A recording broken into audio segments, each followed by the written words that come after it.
என்ன நைட் என்ன பஞ்சாயத்து போச்சு அப்படின்னு பாத்தீங்கன்னா, இந்த மாதிரி ஒரு அழுகை. ஸோ பயங்கர பதட்டம் எல்லாருக்குமே. என்னன்னா மிட் நைட்ல ரிதன்யா திருமணமாகி 15 டேஸ்ல அம்மா வீட்டுக்கு வந்துட்டாங்கன்றது அவங்க அம்மா அப்பாவுக்கும் செம ஷாக். பின்னாடியே பாத்தீங்கன்னா ஈஸ்வரும் சிஸ்டர் 2 பேரும் வராங்க. ஸோ மாமனார் மாமியார் வந்து ஃபர்ஸ்ட் என்ன பிரச்சனைன்னு தெரியாம வராங்க. வந்ததுக்கு அப்புறம் இந்த பொண்ணு அழுதுட்டே இருக்கிறாங்க. அழுது முடிச்சு என்னென்ன விஷயத்தெல்லாம் அவங்க அம்மா கிட்ட கூட சொல்ல முடியாதோ அதெல்லாம் வந்து அவங்களுடைய இல்லா கிட்ட சொல்றாங்க, மாமியார்கிட்ட சொல்றாங்க.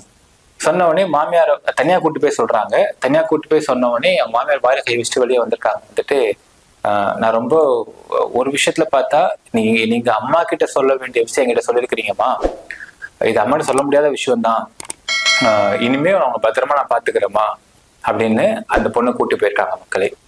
ஸோ என்னன்னா நான் விசாரித்த வரையில் எந்த விதத்திலையுமே ரிதன்யாவுக்கும் அவங்களோட மாமனார் மாமியாருக்கும் எந்த ஒரு சண்டையோ சச்சரவோ எதுவுமே இல்லை அப்படிங்கிறது இங்க தெளிவா கிடைக்கிறது, தெளிவுபடுத்த முடிகின்றது. இது உறுதிப்படுத்தப்பட்ட தகவல்.